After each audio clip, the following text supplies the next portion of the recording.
C'est une occasion très agréable qui nous réunit aujourd'hui, malgré une météo quand même fort capricieuse, mais j'avais espéré ce matin qu'elle nous laisserait un petit répit, mais non, ça n'a pas été possible. Donc autour de la famille de monsieur et madame Bacon et autour des enfants de ce centre aéré, voire maintenant des enfants devenus très très grands, auxquels ils ont consacré une grande partie de leur vie.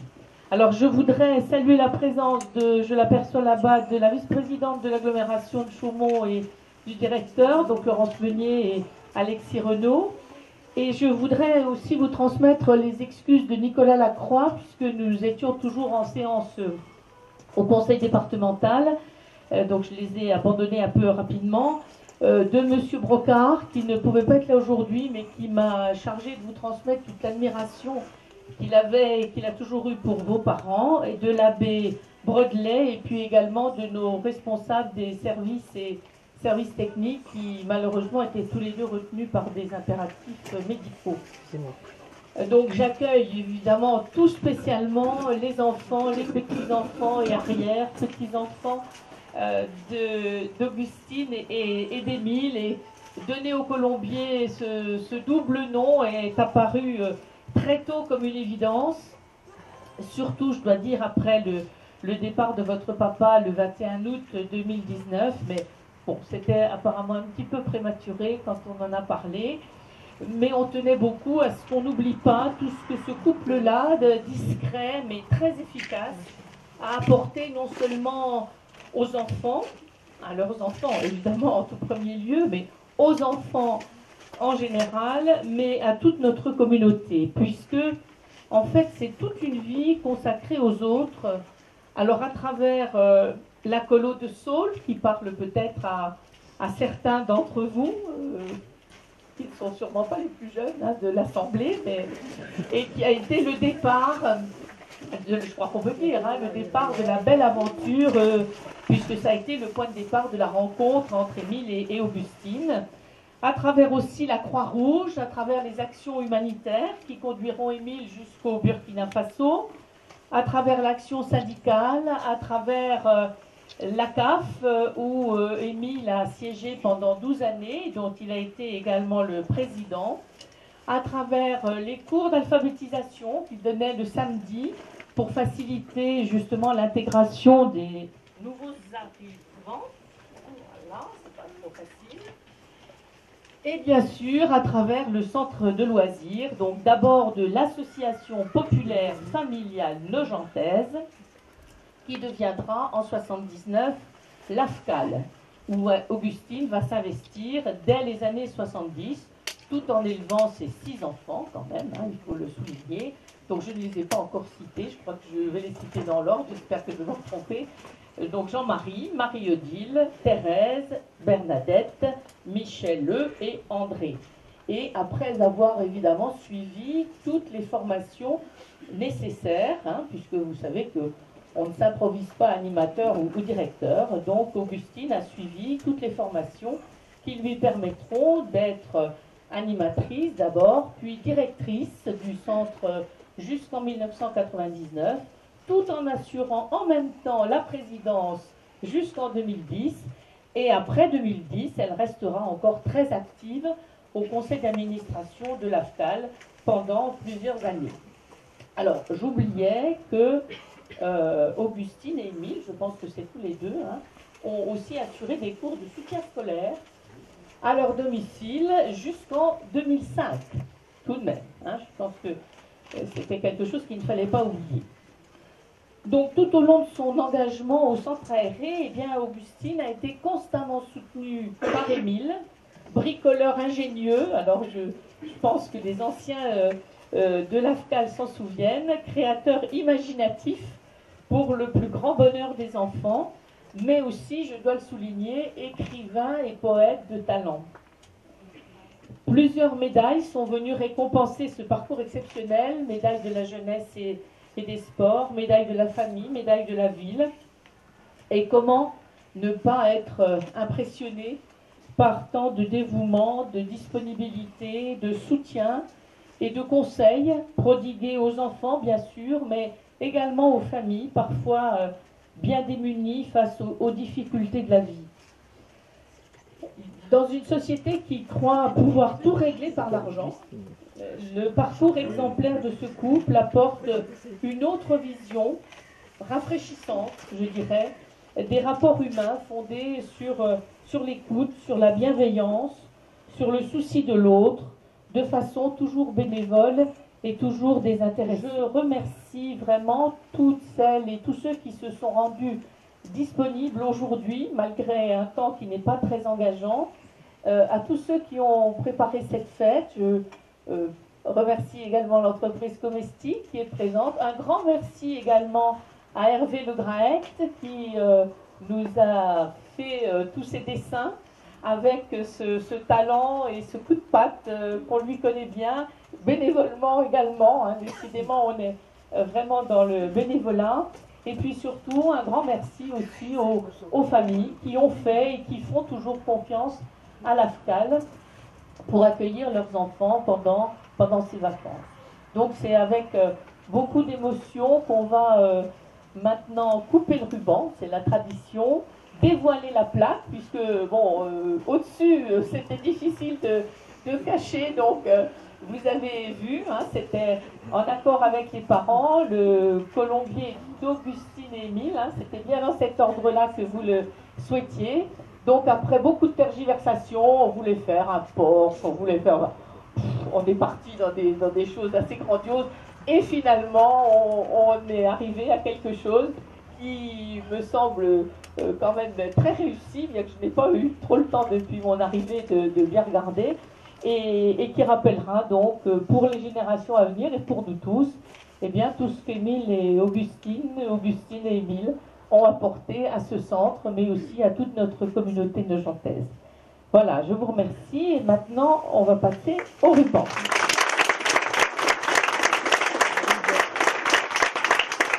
Allez, Max. Allez, tu coupes avec nous là? Attention, tes petits doigts. T'es prêt? Allez. Tu es avec moi? Attention. Et voilà.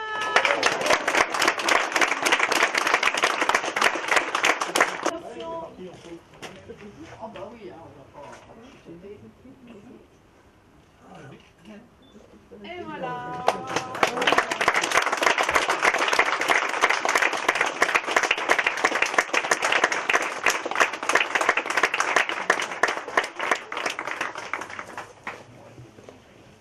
La présidente de l'AFCAL, donc Sandrine Leduc. Bonjour à toutes et à tous. Nous sommes aujourd'hui réunis, comme vous le savez, pour rendre hommage à un couple formidable qui a œuvré toute sa vie pour les enfants, Augustine et Émile Bacon.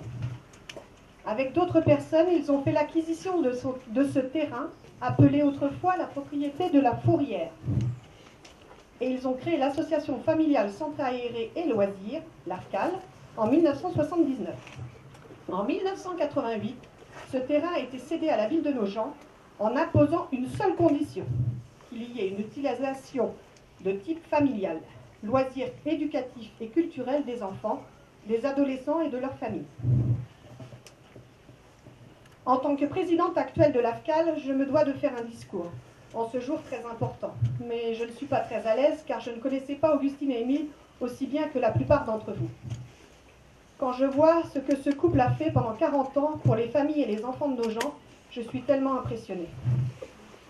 Voilà, je suis rentrée au conseil d'administration de l'AFCAL en 2008, en étant nouvellement arrivée sur Nogent. J'ai rencontré Madame Bacon, qui était présidente à l'époque, en devenant secrétaire de l'association, et par la même occasion son mari.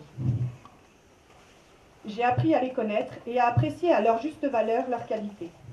J'ai pu remarquer que l'AFCAL, leurs familles et les enfants en général monopolisaient une grande partie de leur vie, et ce depuis très longtemps apparemment. J'ai souvent pu juger le travail accompli par Émile, surnommé Mimile par beaucoup. Pas directement, mais en aval pour les enfants du centre de loisirs. J'ai vu au cours de mes visites des masques vénitiens séchés près de la cheminée avant d'être décorés au centre. J'ai testé en avant-première un jeu créé de toutes pièces permettant aux enfants d'associer un drapeau au pays correspondant. J'ai également essayé un système électrique permettant d'imiter le bruit d'un moteur de moto ou de voiture. C'est impressionnant, mais bref. Il lisait beaucoup, jardinait, s'intéressait à beaucoup de sujets, jouait de la musique, il écrivait des poèmes, et j'ai eu le privilège qu'il m'offre le recueil réalisé par ses enfants d'une partie de ses œuvres. Bref, tardivement, j'ai été aux premières loges, mais je n'ai vu bien sûr qu'un tout petit échantillon des capacités créatives, culturelles et pédagogiques d'Émile.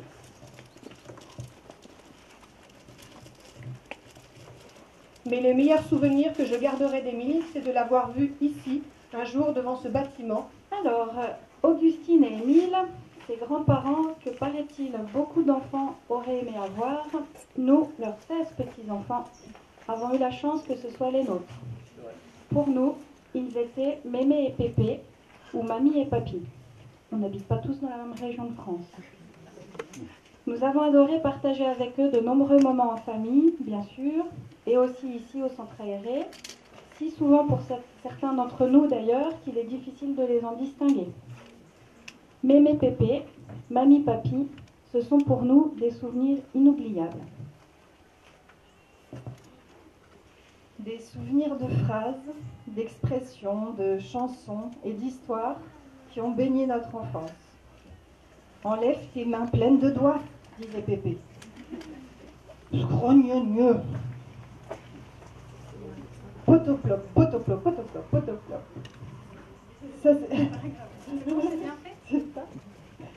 C'était le bruitage de la moto avec un circuit imprimé sur une plaque d'Isorel.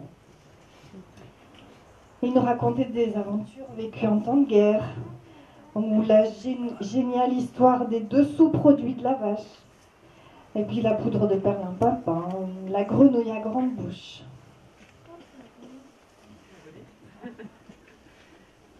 Mémé, Pépé, Mamie, Papy, ce sont pour nous des souvenirs de la maison où nous avons partagé leur quotidien. Des télés à tubes cathodiques étaient désossés dans le garage. Les haut-parleurs en étaient soigneusement préservés. D'énormes classeurs d'échantillons de papier peint attendaient leur tour pour rejoindre une création. La grande table de la salle à manger était souvent bien remplie. Sur elle s'éparpillaient les prototypes ou le matériel de l'activité en préparation et les carnets de chant bleu clair, toujours à portée de main. La maison, c'était aussi pour nous la huche à pain, les escaliers qui mènent au grenier et ses trésors, le groseillier à l'arrière, les framboisiers à son pied, la serre et bien sûr la cave et son atelier. Cet endroit un peu magique où Pépé partait s'isoler d'un pas enjoué et où nous avions l'immense bonheur parfois d'être invités à l'accompagner quand, au moment opportun, il nous mettait dans la confidence et nous expliquait avec des étoiles dans les yeux son dernier projet merveilleux. Mémé, Pépé, Mamie, Papy, ce sont pour nous des souvenirs de week-end ou de vacances à leur côté. L'écossage des haricots avec Mémé dans la cuisine, une partie de pêche qui se finit en chasse au quartz, Mémé qui joue au tas de merde, ou d'une façon plus générale, toutes ces parties sans fin de jeux de société. Les dames, chinoises ou non, le Rumicube, ou encore le Memory avec les plus petits. Et puis les formidables courses de caisse à savon dans la rue, les traditionnelles promenades au parcours de santé en fin d'après-midi, le jeu du touche-pas-touche, les visites du château de la Loire, Mémé qui joue de l'harmonium ou Pépé qui joue de la trompette. Mémé, Pépé, Mamie, Papy, ce sont pour nous des souvenirs au centre aéré. Au départ en tant qu'enfant, et puis pour certains d'entre nous, ensuite en tant qu'animateur aussi. Et avant même d'arriver au centre aéré, le générique d'Amour, Gloire et Beauté sonnait le départ de la maison. Un vrai moment, hein. Franchement, ça nous a bercés. Hein. Le camion blanc avec les bandes noires et jaunes qui étaient garées sur le côté de la maison pour aller faire le ramassage, avec un bruit de moteur qui ressemblait au potoplop d'ailleurs. Et puis une fois au centre aéré, Mémé qui signalait le rassemblement dans la grande salle là-bas, avec ses chants, où personne ne voulait chanter au départ, on se regardait tous comme ça, on se disant... Puis à la fin on finissait tous par chanter, c'était super. On jouait à Pierre appelle Paul, Paul appelle Jacques, Jacques appelle Minouche, Minouche appelle Bernadette. Et ainsi à la fin, les 60 enfants réunis dans la pièce avaient pu faire connaissance. Le premier jour, il y avait aussi la piscine à jeter des pièces, les barrages dans le ruisseau en contrebas, l'ancien lavoir avec de la terre glaise. On se souvient aussi de passer le balai dans les chalets pluvieux, juste au-dessus là, où on jetait des seaux dessus, parce qu'en fait, il y a tellement de poussière dans ces chalets que pour éviter d'en avaler trop, on est obligé en plus de rajouter de la poussière pour balayer. Ça durait jusqu'à 19h, 20h, je sais plus. Et ces inoubliables jeux collectifs, la vache qui tâche, je pense que tout le monde connaît, les parties de gamelles, de bérets, le pauvre petit chat malade, et encore les spectacles de fin d'année, de fin de centre aéré, à la salle des fêtes en haut, avec les superbes décors préparés pour l'occasion. Et aujourd'hui, Mémé, Pépé, Mamie, Papy, ce sont pour nous ces valeurs qui nous ont transmises et qui sont profondément inscrites en chacun de nous. La curiosité, la bienveillance, le respect, l'amour, la générosité et l'engagement. Ces valeurs, nous, les petits-enfants, les portons au quotidien dans nos vies, avec nos amis, avec nos enfants, leurs 13 arrière-petits-enfants donc, à travers nos passions comme la musique, la danse, les arts créatifs, la nature, et à travers nos métiers comme l'artisanat, l'animation, l'environnement, les sciences, l'aide, le soin et l'accompagnement des personnes. Ces grands-parents extraordinaires que beaucoup d'enfants nous ont enviés et que nous avons eu le plaisir d'avoir continuent d'exister dans nos cœurs et nous en sommes très fiers.